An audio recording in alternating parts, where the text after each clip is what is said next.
بسم اللہ الرحمن الرحیم۔ میری آج کی نشست کا موضوع ہے ابن عربی رحمہ اللہ کے حوالے سے۔ ایک دوست نے سوال کیا تھا جس میں اس نے ایک کلپ بھیجا ابو یحییٰ نور پوری صاحب کا کہ وہ ابن عربی رحمہ اللہ کی تکفیر کر رہے تھے۔ مراد یہ ہے کہ ان کی تکفیر نقل کر رہے تھے اور ان کا رجحان بھی اسی طرف ہی ہے۔ تو اس حوالے سے کچھ گزارشات عرض کرنی تھی مختصر وقت میں۔ ویسے تو موضوع یہ بہت طویل اور لمبا ہے، لیکن کچھ حقائق سامنے لانا چاہتا ہوں۔ سب سے پہلی بات یہ ہے کہ یہ جو مسئلہ تکفیر ہے، کسی کو کافر کہنا، یہ بہت نازک مسئلہ ہے، اور تکفیر کے حوالے سے حتی الامکان جو ہے وہ احتیاط کرنی چاہیے۔ اور یہ ایک مستقل موضوع ہے کہ تکفیر میں کیا شرائط ہیں، کیا اس میں چیزیں ہیں، وہ بھی انشاءاللہ اپنی جگہ پر آئیں گی۔ لیکن اس سے پہلے کچھ باتیں جو ابن عربی رحمہ اللہ کے حوالے سے ہے وہ ایک ذہن نشین کر لے۔ اصولی طور پر یہ کہا جاتا ہے کہ انہوں نے خلاف شریعت کچھ باتیں کہی ہیں، اور ان کی ایسی باتیں ہیں جن کا جو ہے مطلب کفریہ اور شرکیہ مطلب ہے، خاص طور پر وحدت الوجود وغیرہ کے حوالے سے۔ تو پہلے میں ایک دو عبارتیں ان کی فتوحات مکی سے، جو ان کی کتاب ہے، اس سے پیش کروں گا، جس سے یہ بات واضح ہو جائے گی کہ ان کے ہاں شریعت کا کیا مقام اور مرتبہ ہے۔ تو جب ایک آدمی خود اس بات کو تسلیم کر رہا ہے کہ اصل شریعت ہی ہے، جو شریعت کے خلاف بات کرتا ہے وہ باطل ہے، اس کو زندیق تک کہتے ہیں، اور یہاں تک فرمایا کہ کوئی ایک لحظہ کے لیے، ایک لمحہ کے لیے جو ہے وہ شریعت کو چھوڑتا ہے تو وہ سراسر نقصان میں ہے، وہ ہلاکت میں ہے۔ تو ایک دو باتیں، تین عبارتیں ان کی میں پیش کرتا ہوں۔ فتوحات مکیہ میں باب ثامن میں کل حقیقت علی خلاف الشریعت زندقہ باطلہ، کہتے ہیں کہ ہر وہ حقیقت جو شریعت کے خلاف ہو، جسے حقیقت یا تصوف یا جو بھی کہہ لیں آپ، کل حقیقت علی خلاف الشریعت زندقہ باطلہ، کہتے ہیں کہ جو شریعت کے خلاف جو حقیقت ہو وہ زندقہ باطلہ ہے۔ واضح طور پر انہوں نے فرما دیا کہ شریعت کے خلاف کسی کی کوئی بات کو قبول نہیں کیا جائے گا، اس کو زندیق اور باطل کہا جا رہا ہے، اور ایسی بات کو زندقہ باطلہ کہا جا رہا ہے۔ اور پھر اسی طرح فرما رہے ہیں ثم طریقا الی اللہ تعالی خلاف ما شرع فقولہ زور فلا یقتدی بشیخ لا ادب لہ۔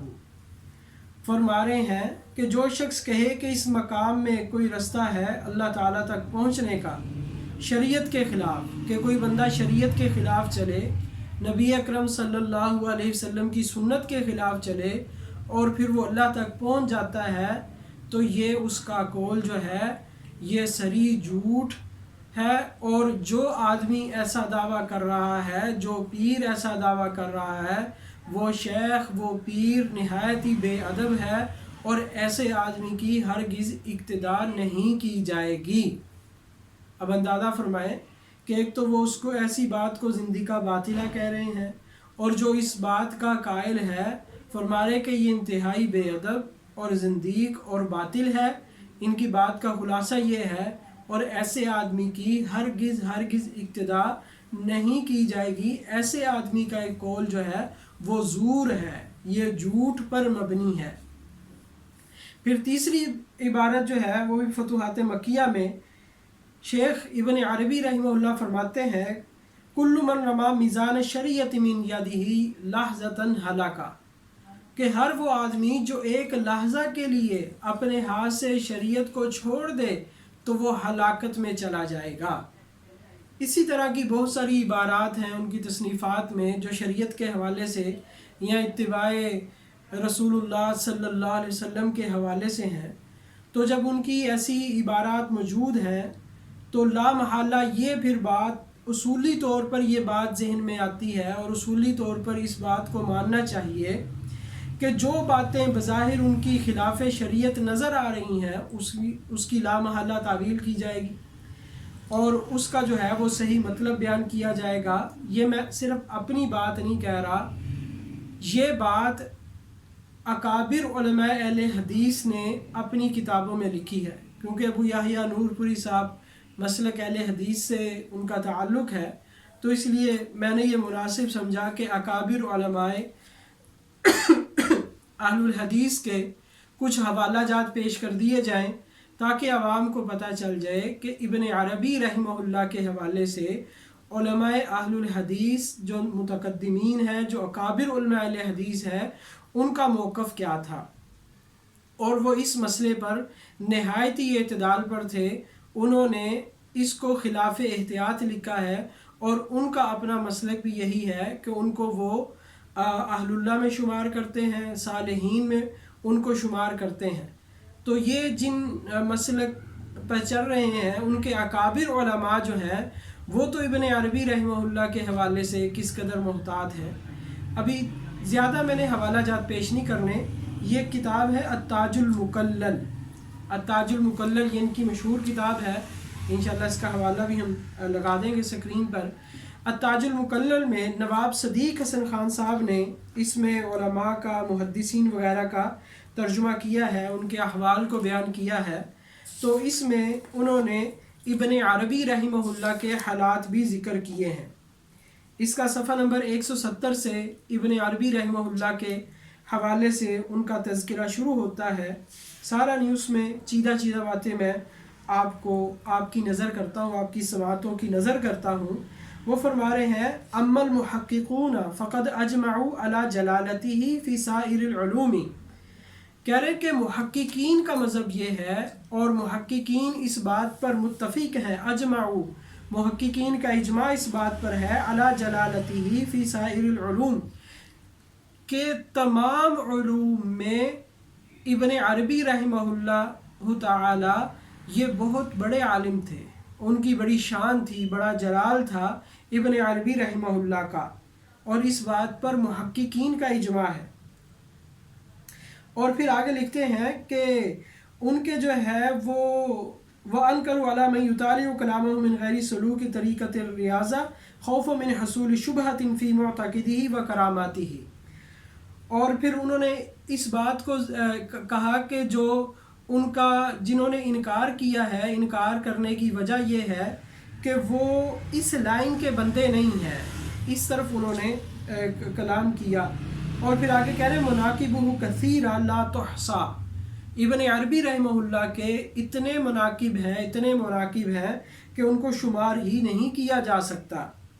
پھر آگے انہوں نے فرمایا وَهُوَ حُجَّةُ اللَّهِ الظَّاهِرَةُ وَآيَاتُهُ الْبَاهِرَةُ، یہ اللہ جل جلالہ کی طرف سے حجت ہیں، یہ حجت اللہ ہے، اور یہ اللہ تعالیٰ کی نشانیوں میں سے ایک نشانی ہے۔ یہ نواب صدیق حسن خان صاحب نے اپنی کتاب التاج المکلل میں لکھا ہے۔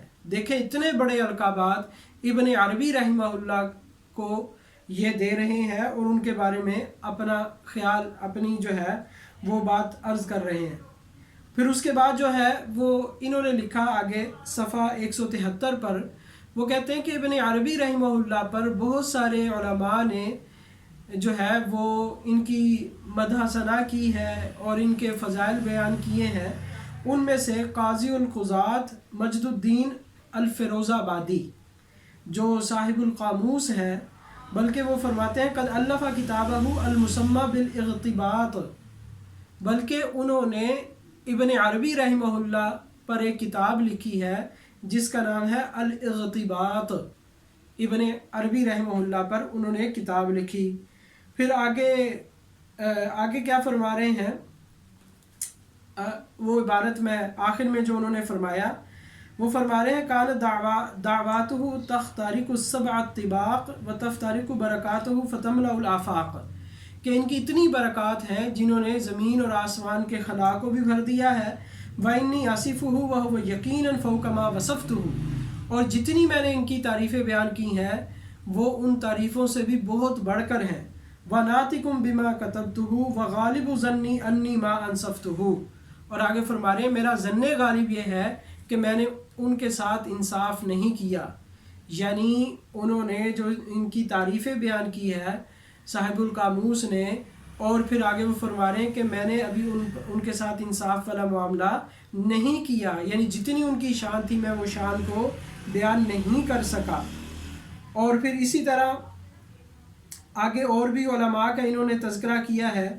اسی طرح الشیخ کمال الدین رحمہ اللہ کے حوالے سے، جو کہ شام کے بڑے مشائخ میں سے تھے، شیخ کمال الدین شام کے بڑے مشائخ میں سے تھے، انہوں نے ابن عربی رحمہ اللہ کی تعریف کی ہے اور ان کے فضائل کو بیان کیا ہے، اور فرمایا وجدتہ بحرا ذاخرا لا ساحل لہ، کہ میں نے ان کو باہر جو ہے وہ گہرا سمندر جس کا کوئی کنارہ نہیں ہے، میں نے ان کو ایسا شخص پایا، ان کے علوم کو میں نے ایسا پایا۔ وہ شیخ عز الدین بن عبد السلام وقال انہ کتب زمانی، اور وہ فرما رہے ہیں کہ وہ اپنے زمانے کے کتب تھے، بہت بڑے اللہ والے تھے۔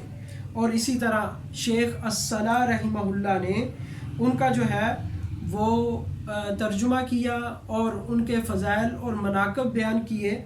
یہ میں ان کی کتاب سے مختصر آپ حضرات کے سامنے رکھ رہا ہوں۔ جس طرح انہوں نے بہت سارے علماء کا حوالہ دیا اور بات کی، اسی طرح کہتے ہیں علامہ سیوطی رحمۃ اللہ علیہ نے ابن عربی رحمہ اللہ کے حوالے سے ایک کتاب لکھی جس کا نام رکھا تنبیہ الغبی۔ تنبیہ الغبی، یہ کتاب علامہ سیوطی رحمۃ اللہ علیہ نے یہ لکھی ہے ابن عربی رحمہ اللہ کے حوالے سے۔ اور پھر اس کے بعد جو ہے وہ فرما رہے ہیں کہ بعض لوگوں نے جو انکار کیا ہے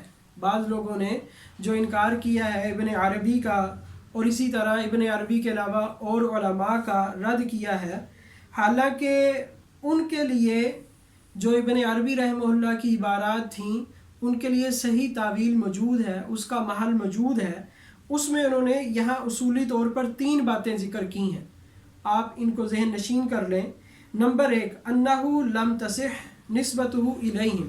پہلی بات تو یہ ہے کہ اس طرح کی اگر کوئی صریح کفری عبارت ابن عربی رحمہ اللہ کی نظر آ رہی ہے تو پہلی بات تو یہ ہے کہ اس عبارت کی نسبت ان کی طرف کرنا ہی صحیح نہیں ہے، گویا کہ کسی نے افتراء باندھا ہے علامہ ابن عربی رحمہ اللہ پر کہ ان کی طرف یہ عبارات جو ہے منسوب کر دی ہیں یا ان کی تصنیفات میں جو ہے وہ شامل کر دی ہیں۔ اور دوسری بات یہ ہے کہ اگر اس کی صحت کو تسلیم کیا جائے کہ واقعی ابن عربی رحمہ اللہ کی یہ عبارت ہے تو اس میں ہم جو ہے کوئی تعویل ایسی تلاش کریں گے جو اس کے مناسب حال ہوگی۔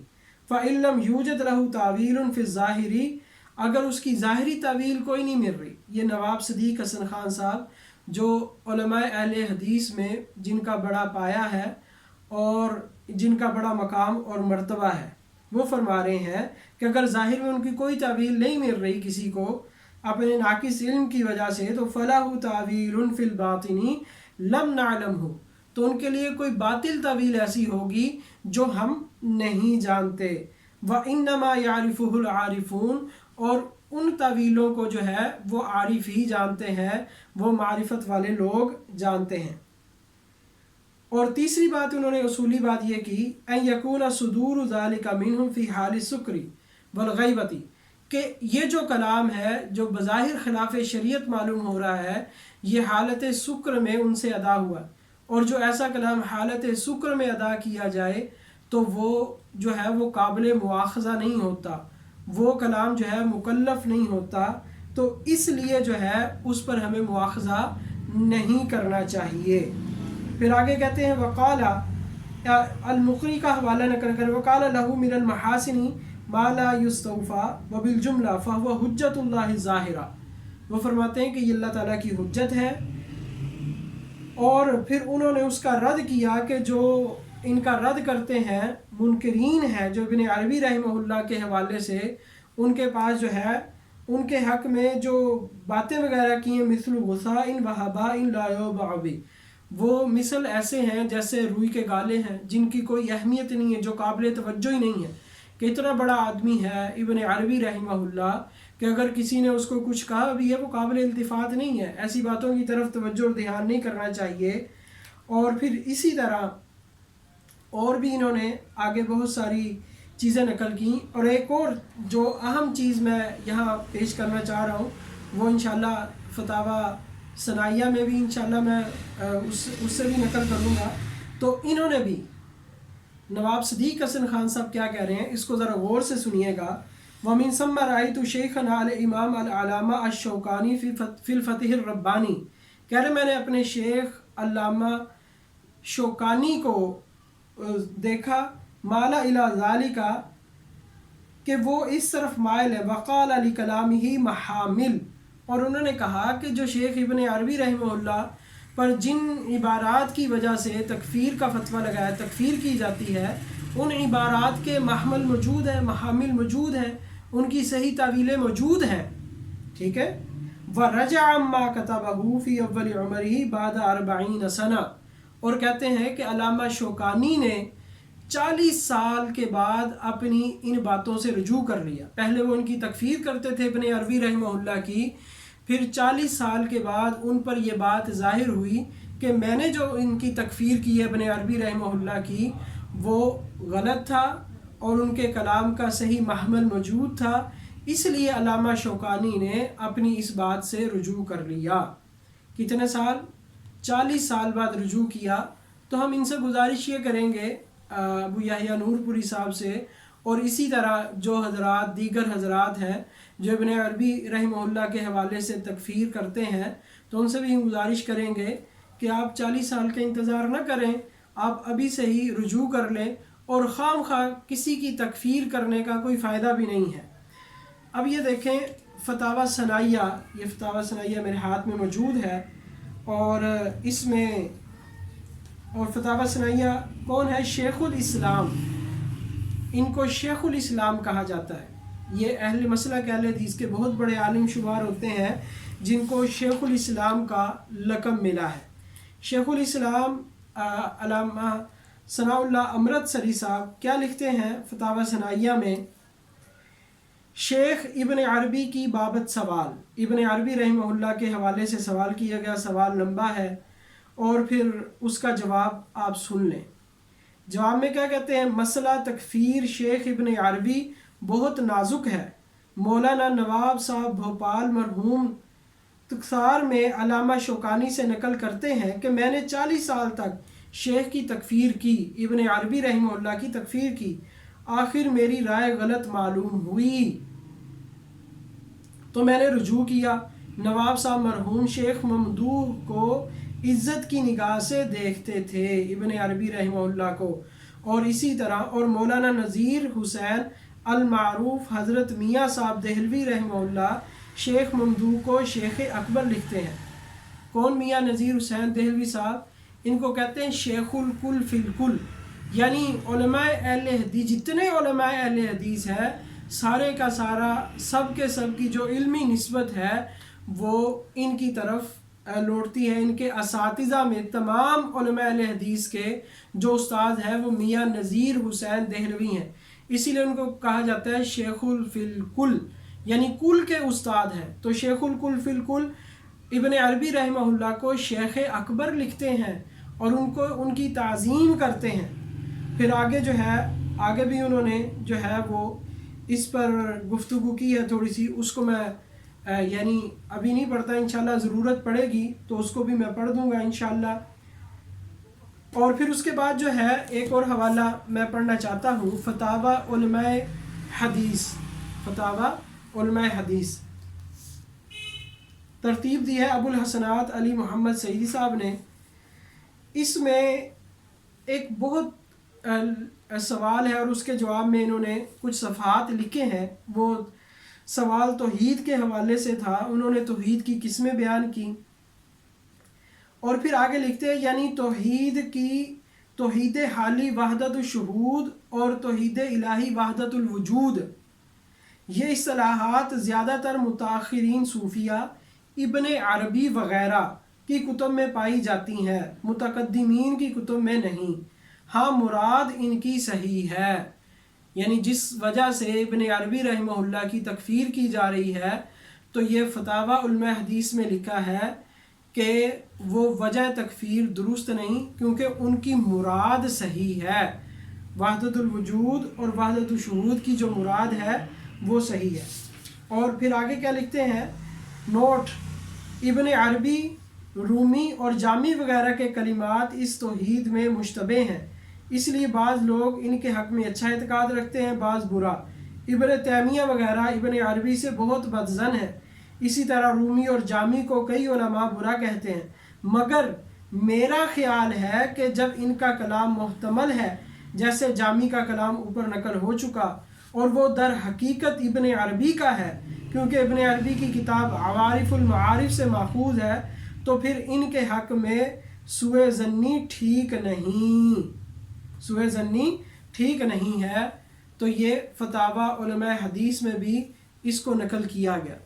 تو انہی چند حوالہ جات پر میں اکتفا کروں گا، اور امید کرتا ہوں سامعین سے کہ آپ حضرات جو ہے وہ اپنے ذہنوں میں وسعت پیدا کریں، دل و دماغ میں وسعت پیدا کریں، اور ایک ایسا شخص جس کے فضائل اور مناقب بہت زیادہ ہیں، اور ایک جم غفیر نے جن کے فضائل بیان کیے ہیں، جن کے فضائل پر کتب لکھی گئی ہیں، تو ایسے شخص کی تکفیر کرنا یہ انتہائی غیر مناسب اقدام ہے، اور انتہائی غیر احتیاطی والا کام ہے، کیونکہ مسئلہ تکفیر جو ہے وہ بڑا نازک ہے۔ اللہ جل جلالہ ہم سب کو جو ہے وہ اعتدال پر قائم رہنے کی توفیق عطا فرمائے۔ وآخر دعوانا ان الحمد للہ رب